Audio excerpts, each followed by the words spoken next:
யாழ்ப்பாணம் போதனா வைத்தியசாலையின் மருந்து களஞ்சிய சாலையில் இன்று அதிகாலை 1:10 அளவில் தீப்பரவல் ஏற்பட்டது.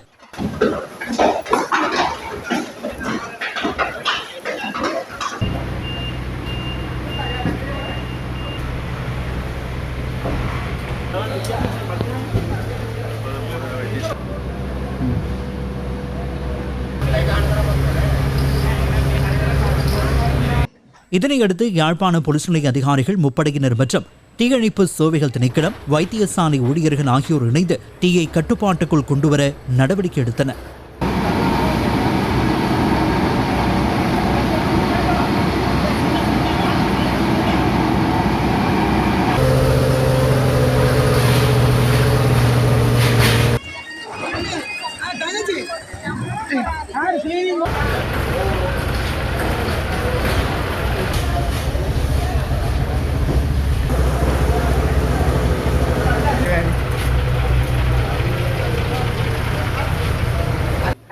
நீண்ட நேர கடும் பிரயத்தனத்திற்கு பின்னர் இன்று அதிகாலை 5 மணி அளவில் தீ முழுமையாக கட்டுப்பாட்டுக்குள் கொண்டுவரப்பட்டது.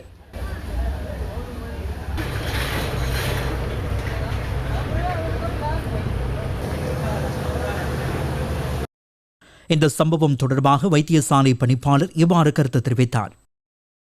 மருந்து களஞ்சியத்தின் ஒரு பகுதி மருந்துகள் பாதுகாப்பாக அகற்றப்பட்டு புரிதொரு கட்டிடத்தில் வைக்கப்பட்டிருக்கின்றது. இந்த தீக்கான காரணத்தை ஆராய்வதற்காக போலீஸ் உத்தியோகத்தர்கள் விசாரணைகளை மேற்கொண்டு வருகின்றார்கள்.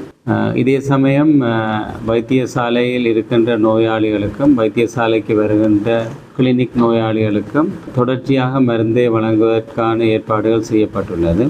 அருகில் இருக்கின்ற மருந்து களஞ்சியம் மற்றும் மத்திய மருந்து களஞ்சியத்திலிருந்து மருந்துகளை அனுப்புவதாக சுகாதார அமைச்சின் செயலாளர் மற்றும் சுகாதார வைத்திய சேவைகள் பணிப்பாளர் நாயகம் உறுதிப்படுத்தி இருக்கின்றார்கள்.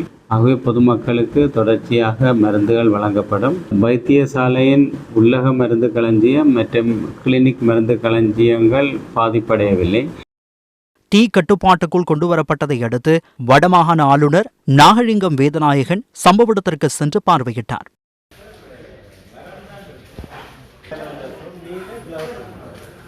உண்மையிலேயே இந்த களஞ்சிய சாலை ஏமான பாதிப்புகள் ஏற்படுத்தப்பட்டிருக்கின்றன. தீயினாலே இருந்த பொழுதிலும் அனைவரது ஒத்துழைப்பு காரணமாக தீயை கட்டுப்பாட்டு கொண்டு வந்திருக்கிறார்கள். எல்லாருடைய அர்ப்பணிப்பு மிக முக்கிய காரணமாக இருந்தது. அந்த வகையிலே நாங்களும் அவர்களுக்கு எங்களது பாராட்டுக்களை நன்றியை தெரிவித்துக் கொள்கிறோம். தொடர்ந்து கடற்றொழில் அமைச்சர் ராமலிங்கம் சந்திரசேகர், பாராளுமன்ற உறுப்பினர் டாக்டர் எஸ். ஸ்ரீபவானந்த ராஜா, யாழ் மாவட்ட அரசாங்க அதிபர் மருதலிங்கம் பிரதீபன் ஆகியோரும் குறித்த இடத்தை சென்று பார்வையிட்டனர்.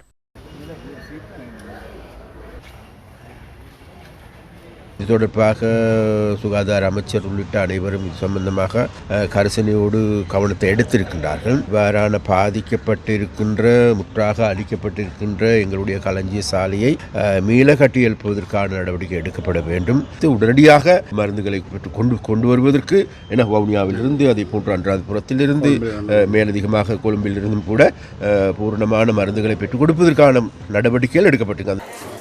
தீ கட்டுப்பாட்டுக்குள் கொண்டுவரப்பட்டதை தொடர்ந்து மருந்து களஞ்சிய சாலையை சுத்தம் செய்யும் நடவடிக்கை முன்னெடுக்கப்பட்டு வருகிறது.